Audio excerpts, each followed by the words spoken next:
ঈদযাত্রায় নৌপথে অতিরিক্ত ভাড়া নিলে সেই লঞ্চের রুট পারমিট বাতিল করা হবে বলে কঠোর হুঁশিয়ারি দিয়েছেন নৌ পরিবহন উপদেষ্টা অবসরপ্রাপ্ত brigadier general M Sakhawat Hossain. সচিবালয়ে আসন্ন ঈদে নৌপথে নিরাপত্তা সংক্রান্ত বৈঠক শেষে সাংবাদিকদের একথা জানান তিনি। ঈদযাত্রা নৌপথে নির্বিঘ্ন করতে প্রতিবারে বিআইডব্লিউটিএ ও আইন শৃঙ্খলা বাহিনীর অংশীজনদের নিয়ে কয়েক দফা বৈঠক করে নৌ পরিবহন মন্ত্রণালয়। এইসব বৈঠকে প্রত্যয় ব্যক্ত করা হয় কোনোভাবেই দুর্ভোগে পড়বে না যাত্রী, কিন্তু বাস্তবে এসবের তেমন কিছুই ঘটে না। তবে এবার অন্তর্বর্তী সরকারের দায়িত্ব নেওয়ার পর এই সরকারের কাঁধে এটি প্রথম ঈদ। এবার কি ফুটবে সেই আশার আলো? নৌপথে ঈদযাত্রা নিরাপদ করতে এরই মধ্যে সচিবালয়ে লঞ্চ মালিক ও আইনশৃঙ্খলা বাহিনীর সাথে বৈঠকে বসেন নৌ পরিবহন উপদেষ্টা এম সাখাওয়াত হোসেন। বৈঠক শেষে নানা নির্দেশনা দেন তিনি।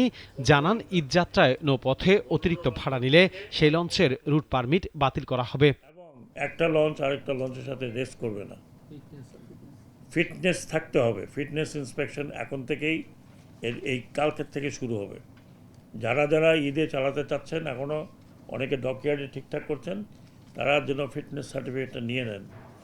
অন্যথায় তারা কিন্তু যদি তাদেরকে রাস্তায় ধরে নিয়ে যাওয়া হয়, সেটার জন্য কর্তৃপক্ষ বা সরকার দায়ী থাকবে না। সরকারের আইনের উপর সর্বোচ্চ ক্ষমতা পৃথিবীর কারণেই জানিয়ে 15 রমজানের পর গুলিস্তান থেকে সদরঘাট পর্যন্ত রাস্তা যানজটমুক্ত রাখারও নির্দেশ দেন তিনি। 0 পয়েন্ট থেকে সদরঘাট এই রাস্তা উন্মুক্ত রাখতে হবে। যত্রতত্র বাস, 3টা বাস একসাথে দাঁড়িয়ে বন্ধ করতে পারবে না। পারলে আমি রিকোয়েস্ট করেছি পুলিশকে যে ওনারা 3 জায়গায় ওনাদের ক্রেন নিয়ে দাঁড়িয়ে থাকবেন, দরকার হলে বাস ক্রেন শুধু উঠিয়ে নিয়ে যাবে।